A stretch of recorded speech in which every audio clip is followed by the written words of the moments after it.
नमस्कार and welcome you all at Indu पाठशाला। आज का टॉपिक है हमारे पास 5 year plans in India. CHSL के आपके एग्जाम चल रहे हैं, वहाँ पे इस तरह के क्वेश्चन जरूर पूछे जाएंगे एसएससी द्वारा। ठीक है, सबसे पहले कुछ हिस्ट्री के बारे में जान लीजिए। अगर आप बात करेंगे नियोजन की, तो सबसे पहले ना रूस में इसकी शुरुआत हुई थी और भारत में 1934 में इसकी जो प्रस्तावना है कि हमारे को डेवलपमेंट कैसे करना चाहिए, तो विश्वेश्वरैया जी की ना एक बुक आई थी जिसका नाम था planned economy for India. Okay, उसमें सबसे पहले 10 वर्षीय कार्यक्रम की बात कही गई थी कि 10 सालों के लिए प्लान बनाते हैं और उस पर काम करेंगे। ठीक है, इतना याद रखना है। ये तो 1934 की बात थी। उसके बाद जब बात करो कि 1938 की, है ना, जब आपकी कांग्रेस का शासन चालू होता है अंग्रेजों के टाइम पीरियड में, तो जो कांग्रेस में जवाहरलाल नेहरू जी थे, उनकी अध्यक्षता में आपकी एक राष्ट्रीय नियोजन समिति बनाई गई थी, नेशनल प्लानिंग कमेटी बनाई गई थी, है ना। इतना याद रखना है, ये आपका सेकंड फैक्ट हो गया। 1944 में बात करोगे तो बम्बई के जो 8 उद्योगपति हैं उन्होंने मिलकर के बॉम्बे प्लान को एक तरह से प्रेजेंट किया था। बॉम्बे प्लान आया था हमारा 1944 में, इसको याद रखना है, जिसमें 15 वर्षों के लिए एक सूत्र बनाए गए थे कि हमें आने वाले 15 सालों में कैसे कैसे काम करना है। ये मेन ऑब्जेक्टिव था आपका बॉम्बे प्लान का।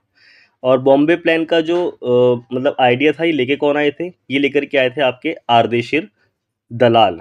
ठीक है, इनका ही नाम है आर्देशिर दलाल, ये लेकर के आए थे, इसको बिल्कुल नहीं भूलना है।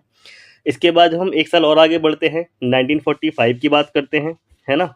1945 में क्या होता है आपका, हाँ जी, एम एन रॉय जो हैं आपके, वो आपके पीपल्स प्लान बनाते हैं कि लोगों के लिए हमें क्या काम करना है ना। 1950 में जब हम आ जाएंगे तो जयप्रकाश नारायण जी सर्वोदय योजना बनाते हैं। कौन सी? सर्वोदय योजना।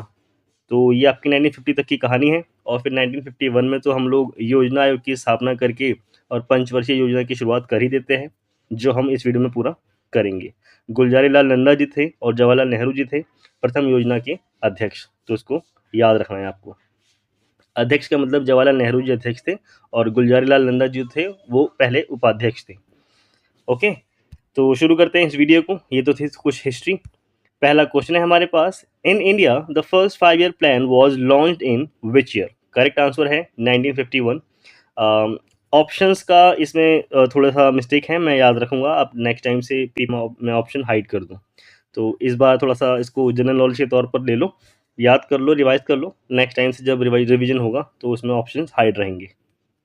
करेक्ट आंसर है 1951। ओके, यहाँ पे आप देख सकते हैं फर्स्ट 5 ईयर प्लान जो था 1951 में शुरुआत हुआ था और 1956 तक कंटिन्यू ये चला। इसका जो पूरा फोकस था वो था आपका प्राइमरी सेक्टर पे। ओके, कृषि को प्राथमिक उच्च मतलब इसमें प्राथमिकता दी गई थी क्योंकि हमारे पास खाने की बहुत बड़ी किल्लत थी। इस मॉडल को हेरोड डॉमर मॉडल कहा जाता है, बिल्कुल नहीं भूलना है। और जो ऑब्जेक्टिव था वो यही था कि जो हमारी अर्थव्यवस्था है हम उसका संतुलित विकास कैसे कर सकते हैं, बैलेंस्ड डेवलपमेंट हम कैसे करेंगे, ये इसमें याद रखना है। जो लक्ष्य है, राष्ट्रीय आय 18% थी, ठीक है, और उसको प्रति व्यक्ति आय में 11% की कुल वृद्धि हुई थी, तो उसको याद रखना है। मतलब 18% का लक्ष्य रखा गया था और 11% की हमारी इसमें वृद्धि हुई थी। तो ये था आपका पहला पंचवर्षीय योजना। और इसी बीच में आपका एक इंपॉर्टेंट ईयर है 1952, जिसमें आपके कम्युनिटी डेवलपमेंट प्रोग्राम की शुरुआत की गई थी। ये इंपॉर्टेंट है, सामुदायिक विकास कार्यक्रम की स्थापना आपकी 1952 में होती है। ओके, नेक्स्ट है, यहाँ पे आप पूरा देख सकते हैं कौन सी योजना कब तक चालू की थी। टोटल 12 बने थे और लास्ट खत्म हुई हमारी 2017 में। Next question, the 5 year plans in India are formulated by which statutory body? तो क्वेश्चन में ही एक फैक्ट भी है, जिस कमीशन ने इसको बनाया है वो एक स्टैट्यूटरी बॉडी है, ठीक है, प्लानिंग कमीशन द्वारा 5 ईयर प्लान की स्थापना की गई थी। नेक्स्ट यहाँ पे आप देख सकते हैं 5 year plan were a formal model for planning adopted by Indian government. कुल मिलाकर के भारत में जो इंडिपेंडेंस है for an effective and balance utilisation of resources, तो इंडिपेंडेंस के बाद जो हमारे संसाधन हैं उनका हम बैलेंस अप्रोच के साथ और इफेक्टिव यूज़ कर पाएँ, ये इसका ऑब्जेक्टिव रहा है। और प्लानिंग कमीशन बना कब था हमारा? 15 मार्च 1950। ये इंपॉर्टेंट है तो इसको आपको याद रखना है। अब प्लानिंग कमीशन का तो बता दिया, कमेंट में करके ये बताओ कि नीति आयोग कब बना था। ओके, तो जब ये बना था तो ये कॉन्स्टिट्यूशनल बॉडी नहीं था। कॉन्स्टिट्यूशनल बॉडी नहीं था मतलब संविधान में लिखित नहीं था, बाद में इसको एक्ट लाया गया और इसको बनाया गया, तभी ये बना, तभी मतलब ये स्टैट्यूटरी बॉडी कहलाता है आपका। ओके, तो हाँ, यहाँ पे इसको याद रखने वाली बेसिक चीज़ें हैं कि ये डायरेक्ट रिपोर्ट करता है आपके पीएम को। नेक्स्ट है, विच 5 year plan in India focused on गरीबी हटाओ रिमूव पॉवर्टी। करेक्ट आंसर है फिफ्थ 5 ईयर प्लान में हमने ये अपना ऑब्जेक्टिव रखा था। अब इसके बारे में कुछ देखते हैं। यहाँ पे लिखा हुआ है प्रॉपर वही स्लोगन कि गरीबी हटाओ, ये नारा दिया था इंदिरा गांधी ने, नारा दिया था, ठीक है। और फोकस था पॉवर्टी हटाना था, एम्प्लॉयमेंट, अपॉर्चुनिटी, एग्रीकल्चर। इसके साथ आपको ये याद रखना है, ये जो प्लान है ये सिर्फ 4 सालों के लिए ही कंटिन्यू चल पाया था। ओके, कितने सालों के लिए कंटिन्यू चल पाया था ये? 4 सालों के लिए। गरीबी हटाओ के साथ साथ आत्मनिर्भरता का भी इसमें जो लक्ष्य है वो सेट किया गया था। आर्थिक स्थायित्व कैसे हम ला सकते हैं अपने देश के अंदर, उच्च प्राथमिकता को ध्यान में रखते हुए। और इसी योजना के अंतर्गत आपको याद रखना है कि जो हमारे बहुत इंपॉर्टेंट प्रोग्राम हैं, जैसे कि 20 सूत्री कार्यक्रम है ना, 1975 में शुरुआत की गई उसकी। इसके साथ ही बेरोजगारी पर ध्यान दिया गया पहली बार। और जनता पार्टी की सरकार उस समय बन चुकी थी, तो 1978 में जनता पार्टी की सरकार द्वारा ही इस योजना को समाप्त कर दिया गया था, है ना। तो ये था आपका फिफ्थ 5 ईयर प्लान, 4 सालों के लिए था, ये आपको याद रखना है। नेक्स्ट है आपका, economic growth is normally coupled with. तो ये किससे आपकी कंटिन्यू कनेक्ट रहती है? इन्फ्लेशन से। अगर देश में महंगाई ज़्यादा होगी तो इन्फ्लेशन, तो हमारा डेवलपमेंट क्या हो जाएगा? नेगेटिव चला जाएगा, जबकि इन्फ्लेशन एक लिमिटेड मात्रा में ज़रूरी होती है। यहाँ पे आप देख सकते हैं जो रिजल्ट होता है, higher disposable income available with consumers which increase the overall demand along with the supply available for the consumers. तो वही बात है, अगर इन्फ्लेशन थोड़ी बहुत होगी तो डिमांड भी आपकी बनी रहेगी, सप्लाई बनी रहेगी। तो एक बैलेंस अप्रोच के साथ चीज़ें चलती रहती हैं। This increase in demand Spurs inflation which eventually becomes a necessary evil for a growing economy. तो यहाँ पे चीज़ें वही लिखी हुई हैं कि अगर आपकी डिमांड बहुत ज़्यादा तेज़ी से बढ़ जाती है, इन्फ्लेशन का वो कारण बनती है, और इवेंचुअली वो चीज़ें मतलब एक तरह से नेगेटिव ही होता है आपके डेवलपमेंट ग्रोथ के लिए, क्योंकि जब ज़्यादा इन्फ्लेशन होती है तो लोग बाग पैसे की बचत करना शुरू कर देते हैं। नेक्स्ट आप देख सकते हैं, which country was the first to introduce 5 year plans. तो सोवियत रशिया, जो मैंने आपको बताया था, Soviet Union is the correct answer. उस समय सबसे पहले शुरुआत रशिया ने ही की थी। सोवियत यूनियन ने 1920 में इसकी शुरुआत की थी। और कब की थी? क्योंकि 1917 में उन रशियन रेवोल्यूशन हुआ था, उसके बाद ही उनको अपने डेवलपमेंट में काम करना था, तब उन्होंने जोसेफ स्टालिन ने इसको इम्प्लीमेंट किया था। इसको याद रखना है। यहाँ पे आप देख सकते हैं, इन विच 5 year plan India opted mixed economy. Correct answer है सेकंड, जो आपका सेकंड 5 ईयर प्लान था उसमें हमने मिक्स्ड अर्थव्यवस्था के बारे में ध्यान लगाया कि अब हमारे को मिक्स्ड इकोनॉमी को आगे लेकर के चलना है। यहाँ पे आप देख सकते हैं ये क्या कह रहा है, टाइम पीरियड क्या है, 1956 से 1961 का। इंडिया ने ऑप्ट किया था mixed economy during second 5 year plan. और कैपिटलिज्म सोशलिज्म को साथ रख कर के हम कैसे आगे बढ़ेंगे, ये इसका ऑब्जेक्टिव था। इसके साथ में आप याद रख सकते हैं, तो मेन जो उसका ऑब्जेक्टिव था वो यही था कि भारी उद्योग और जो हमारे खनिज हैं, मिनरल्स हैं, हम उसमें किस तरह से अच्छा काम कर सकते हैं। इसके साथ साथ टूरिज्म सेक्टर को, मतलब यातायात कह सकते हो, टूरिज्म से नहीं, ट्रांसपोर्ट सेक्टर जो है हमारा, और कम्युनिकेशन सेक्टर, संचार सेक्टर जो है, उसमें हम किस तरह से काम कर सकते हैं। पीसी महाल नोबिस मॉडल पर ये आधारित था, सेकेंड वाला, ठीक है। 25% का इसमें लक्ष्य रखा गया था कि भाई हमारे को जो हासिल करना है ना, जीवन स्तर ऊंचा करने के लिए 25% का लक्ष्य रखा गया था 5 सालों के लिए। और इसी के अंदर आपको ये भी मेनली याद रखना है कि दुर्गापुर, भिलाई, राउरकेला और हाँ, ये 3 मेन थे। इन बड़े-बड़े जो आपके ये उद्योग हैं, इनकी स्थापना भी आपकी सेकंड 5 ईयर प्लान के अंदर ही की गई थी। सबसे ज़्यादा सरकारी जो उपक्रम होते हैं, मतलब एंटिटीज़ होती हैं, उनकी स्थापना सेकंड 5 ईयर प्लान के अंदर जवाहरलाल नेहरू द्वारा की गई। नेक्स्ट आपके पास, who gives the final approval to 5 year plans of India. Correct answer है आपका नेशनल डेवलपमेंट काउंसिल। इसका जो इसकी फाइनल अप्रूवल है वो देती है। यहाँ पे आप देख सकते हैं ये काउंसिल करती क्या है, ये अप्रूव करती है 5 ईयर प्लान्स को, या फिर करती थी, ऐसा कह सकते हो। National development council is an important body that ensures that the plans are in line with the priorities of the countries as a whole. तो जितने भी आपके प्लान बनाए जा रहे हैं, क्या वो पूरे देश के लिए कार्य कर पाएंगे, उनके लिए कारगर हैं, इस चीज़ का ही इसको ये सर्च करती है, देखती है, उसके बाद उसको लागू कर देती है, ठीक है। फाइनल अप्रूवल यही देती है। नेक्स्ट है, the very first 5 year plan of India was based on model of, ये किस पर था आपका, हमने देखा ये हेराल्ड डोमन मॉडल पर बेस्ड था। यहाँ पे आप देख सकते हैं ये गवर्नर ने लॉन्च कब किया था, 1951 में, और 56 में इसको समाप्त कर दिया गया। When was plan holiday declared, तो ये था आपका थर्ड प्लान जो था, इसके बाद आपको हॉलिडे डिक्लेयर कर दिया था क्योंकि इस समय हमारा पाकिस्तान से वॉर हुआ था। ठीक है, यहाँ पे आप देख सकते हैं the third plan of the government was forced to declare plan holiday. कब तक के लिए था, इसमें आपकी ना एक एक साल की नीतियाँ बनाई गई थी, 1966 से 1967 तक, 67 से 68 तक, 68 से 69 तक, 3 सालों के लिए एक एक साल की योजनाएं बनाई गई थी, क्योंकि एक तरफ हमारा वॉर हुआ था और उसी समय फेमाइन की कंडीशन भी भारत के अंदर बहुत बुरी वाली हो गई थी, हमारे पास अनाज नहीं था। और इसी टाइम पीरियड में हमारे देश में क्या होती है, युद्ध के बाद हरित क्रांति होती है, ग्रीन रेवोल्यूशन होता है ना। और वर्ल्ड में किया था किसने, नॉर्मन बोरलॉग ने। अब इंडिया का बताओगे आप लोग कमेंट करके, किसने भारत में ग्रीन रेवोल्यूशन को एक तरह से इम्प्लीमेंट किया था। और 3 एनुअल प्लान यहाँ पे बनाए गए थे। ठीक है, नेक्स्ट है हमारे पास, अच्छा सुनो, भारत में थे आपके एम एस स्वामीनाथन। ठीक है, तो दोनों के नाम याद रखने हैं आपको। नेक्स्ट है हमारे पास, इन विच 5 year plan Jawahar Rozgar Yojana was launched.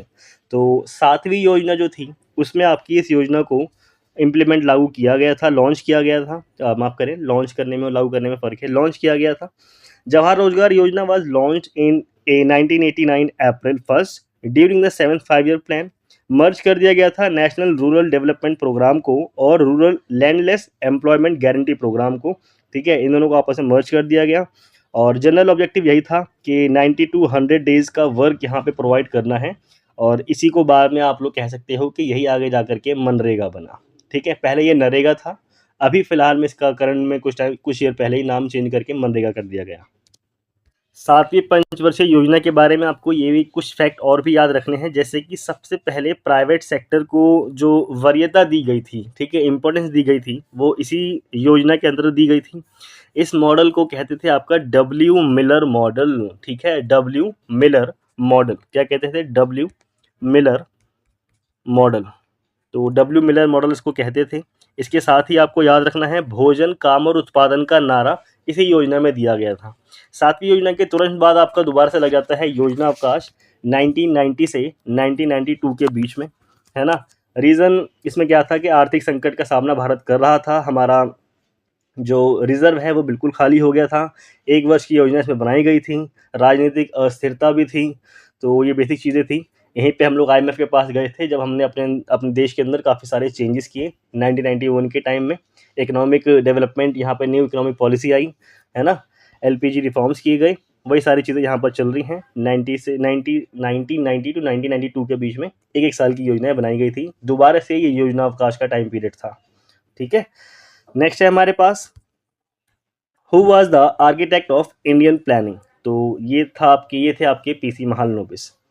यहाँ पे आप देख सकते हैं ये वही हैं, ये आर्किटेक्ट थे। इन्होंने बोला कि भाई ऐसे से चालू करते हैं, और इन्होंने स्थापना करी थी, इन्होंने फाउंड किया था इंडियन स्टैटिस्टिकल इंस्टीट्यूट को, है ना। ये आपके आजकल के आंकड़े देता है कि देश में क्या चीज़ें चल रही हैं, क्या चीज़ें नहीं हैं, खास करके आपकी इकोनॉमिक डेवलपमेंट को लेकर के।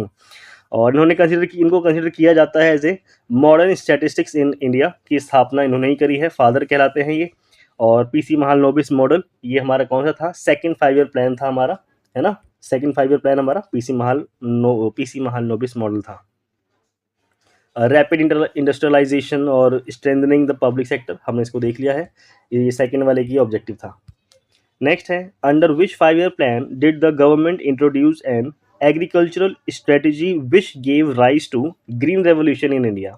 करेक्ट आंसर है थर्ड 5 ईयर प्लान के अंदर ये बात की गई थी। इसके बारे में देखते हैं, इसी के बारे में ये भी लिखा हुआ है ना, ये एग्रीकल्चर स्ट्रेटजी लाई गई थी, ग्रीन रेवोल्यूशन हुआ था। यहाँ पे हमारे पास थर्ड प्लान क्या गोल क्या था, establish self reliance and self generating economy, है ना। और ये आती कैसे, जब हमारे पास खाद्यान्न उपलब्ध होता, खाने के लिए खाना होता। तीसरी पंचवर्षीय योजना का टाइम पीरियड क्या है, 1961 से लेकर के 66 का टाइम पीरियड। और इसी दोनों टाइम पीरियड के बीच में हमारे 2 युद्ध हुए हैं, है ना, चाइना के साथ और पाकिस्तान के साथ। भारत की हालत सच में इस समय ख़राब हो गई थी। कृषि और उद्योग को साथ में आगे बढ़ाने का ऑब्जेक्टिव इसमें रखा गया, आत्मनिर्भरता के बारे में बात की गई। पर ये याद रखना है, थर्ड पंचवर्षीय योजना जो थी आपकी, ये फेल हो गई थी, है ना? ये फेल हो गई थी। खैर इसी बीच में आपके झारखंड में बोकारो जो था और स्टील इंडस्ट्री जो थी इनकी स्थापना की गई हैं। और किसकी मदद से की गई हैं ऐसा क्वेश्चन बनता है, तो रूस की मदद से की गई थी 1964 में। इसके अलावा फेल होने का कारण युद्ध ही रहे हैं, भारत चीन के साथ, भारत पाक के साथ, और बहुत भयंकर सूखा पड़ा था, फेमाइन की कंडीशन थी 65 के अंदर। ठीक है, ये कुछ बेसिक चीज़ें थी। और हरित क्रांति के बारे में मैंने आपको बता दिया, विश्व में नॉर्मन बोरलॉग और भारत में एम.एस. स्वामीनाथन। और ख़ास करके गेहूँ पे सबसे ज़्यादा इसका फ़र्क पड़ा था, और हम आज तो फिर हैं ही, एक्सपोर्टर भी हैं बहुत बड़े वाले। खैर नेक्स्ट है हमारे पास which 5 year plan is also known as Gadgil योजना। तो ये बोला जाता है आपका थर्ड 5 ईयर प्लान को। ठीक है, हाँ ये मैं बताना भूल गया, इसी को आपको क्या बोलते हैं, गाडगिल योजना भी बोला जाता है। यहाँ पे वही चीज़ लिखी हुई है, और इंडिया डिफेंस सेक्टर पे फोकस करना था अलॉन्ग विद अदर सेक्टर्स। तो कुल मिलाकर के वही था, हमारे को युद्ध के बाद अपनी कंडीशन पता चल गई थी, हमारे सैनिकों के पास पहनने के लिए जूते तक नहीं थे, है ना? तो खैर वो एक अलग कहानी है। नेक्स्ट है विच 5 year plan focused on growth with social justice and equity. Correct answer है 9th 5 ईयर प्लान में ये सारी बातें की गई थी। और सच में यार मैं इसमें लाना भूल गया, मैं नेक्स्ट टाइम प्लीज़ कोशिश करूँगा आपकी नेक्स्ट वीडियो से कि जो आपके ऑप्शंस है ना वो छिप जाएं। क्वेश्चन है आपके पास which 5 year plan focused on growth with social justice and equity. Correct answer है आपके पास 9th 5 ईयर प्लान में ये बात की गई थी। ठीक है, 9th 5 ईयर प्लान की बात है, 1997 से 2002 का इसका टाइम पीरियड है। ठीक है, यहाँ पे आप देख सकते हैं सोशल जस्टिस और इक्वालिटी या फिर इक्विटी, कुछ भी आपके समझ में आए, तो ये यहाँ पे चीज़ें इसका ऑब्जेक्टिव इसमें रखा गया था। और agriculture also got importance in this plan, क्योंकि यहाँ पे 1991 में जो हमारे एलपीजी रिफॉर्म्स हुए थे उसके बाद से काफ़ी ज़्यादा मशीनीकरण किया गया था आपके ये कृषि के क्षेत्र में, तो यहाँ पे इसमें ये इम्पोर्टेंट रोल प्ले करता है अपना। इसके अलावा भी कुछ फैक्ट में यही है कि ये जो योजना थी ये फेल हो गई थी। और न्यायपूर्ण वितरण भी आप इसमें याद रख सकते हैं, है ना, डिस्ट्रीब्यूटिव जस्टिस, इसमें बात की गई थी डिस्ट्रीब्यूटिव जस्टिस की, ये फेल हो गया था 1997 से 2002 का इसका टाइम पीरियड है। नेक्स्ट है when was national development council formed. तो इसकी स्थापना हुई थी आपकी 6 अगस्त 1952 को। ठीक है, और यही क्या करती है, फाइनल अप्रूवल देती है, इसको हमने पहले देखा है अभी, prime minister of India is use to be its ex officio chairman. Next है हमारे पास under which 5 year plan was the blue revolution initiated in India. Correct answer है 7th 5 ईयर प्लान के अंदर इसको इनिशिएट किया गया था। यहाँ पर कुछ फैक्ट हैं उसको देखते हैं। सबसे पहले आप याद रख सकते हैं कि 7वीं पंचवर्षीय योजना जो 1985 से 1990 के बीच में चली थी, उसी में नीली क्रांति के तौर पे ब्लू रेवोल्यूशन को लॉन्च किया गया था। ठीक है, इसी में आपका जो सेंट्रल गवर्नमेंट है उसने फिश फार्मर डेवलपमेंट एजेंसी को स्पॉन्सर किया था। उसी के साथ ही अगला ही मतलब जो नेक्स्ट ही आपका वो आया 5 ईयर प्लान 8वां 1992 से 1997 के बीच का, उसमें आपका मरीन फिशरीज प्रोग्राम को भी सब्सिक्वेंटली तौर पे लॉन्च किया गया था। बहुत सारे फिश हार्बर्स यहाँ पे बनाए गए यानी कि इस्टेब्लिश किए गए, वो था आपके विशाखापट्टनम, कोची, तूतीकोरिन, पोरबंदर, पोर्ट ब्लेयर अंडमान वाला, ये सारे यहाँ पे आपके बनाए गए थे ब्लू रेवोल्यूशन के अंदर। नेक्स्ट है the 11th 5 year plan ended in the year, ये कब हुआ था आपका 2012 में। यहाँ पे आप देख सकते हैं 11th 5 ईयर प्लान जो है ये economic and development plan of India for the period of 2007 and 2012। इसमें एक टर्म जो वर्ड है वो मैं बता देता हूँ, फास्टेस्ट ग्रोथ और इंक्लूसिव डेवलपमेंट की बात की गई थी आपकी किसके अंदर, 11th प्लान के अंदर की गई थी। ठीक है, सर्वाधिक वृद्धि दर जो है वो आपकी 11वीं योजना के अंदर ही रही है, यानी कि अब तक की जो पिछली 10 रही हैं उन सबको मिला करके इंक्लूडेड 11th सबसे ज़्यादा ग्रोथ जो हुई है वो आपकी 11वीं योजना के अंदर हुई है। ठीक है, और 8वीं 10वीं के हिसाब से काफ़ी ज़्यादा थी ये। 11वीं पंचवर्षीय योजना में आपको याद रखना है शिक्षा के लिए ना, आपकी जो थीम थी अनिवार्य प्रारंभिक शिक्षा जिसको हम बोलते हैं, कि आपकी जो मतलब प्राइमरी एजुकेशन मैंडेटरी कर दी गई थी किसके अंदर, 11वीं पंचवर्षीय योजना के अंदर। डॉक्टर मनमोहन सिंह जो थे उन्होंने लॉन्च की थी 2007 में, और 12 में ये खत्म हो गई थी। ये फैक्ट यहाँ पे लिखा हुआ है, इसको आप देख सकते हैं, बाकी मैंने बता दिया। नेक्स्ट है आपके पास Khadi and village industries commission was established in which year. तो ये हुआ था आपका कब, 2nd 5 ईयर प्लान के अंदर। ओके, यहाँ पे आप देख सकते हैं एक्ट पास हुआ था आपका 1956 में, और सेकंड 5 ईयर प्लान का जो प्रोवाइड करता था गाइडेंस इंडस्ट्रियल डेवलपमेंट और कैसे किया जाएगा आपका रूरल एरियाज़ के अंदर। नेक्स्ट है, who is known as the pioneer of economic nationalism, ये कौन थे आपके? रोमेश चंद्र दत्त। ठीक है। नेक्स्ट है रोमेश चंद्र दत्त में आप यहाँ पे आप देख सकते हैं ये पाइनियर थे इकोनॉमिक नेशनलिज्म के, और ये सिविल सर्वेंट भी थे, पॉलिटिशियन थे, और इकोनॉमिक थिंकर थे, राइटर थे।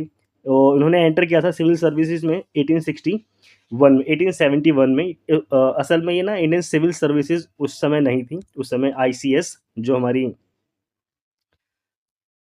ये संस्था है, इसको इंपीरियल सिविल सर्विसेज बोला जाता था, ना कि इंडियन सिविल सर्विसेज। ओके, तो इसको याद रखना है। और वो प्रेसिडेंट बने थे आपके इंडियन नेशनल कांग्रेस के 1899 में।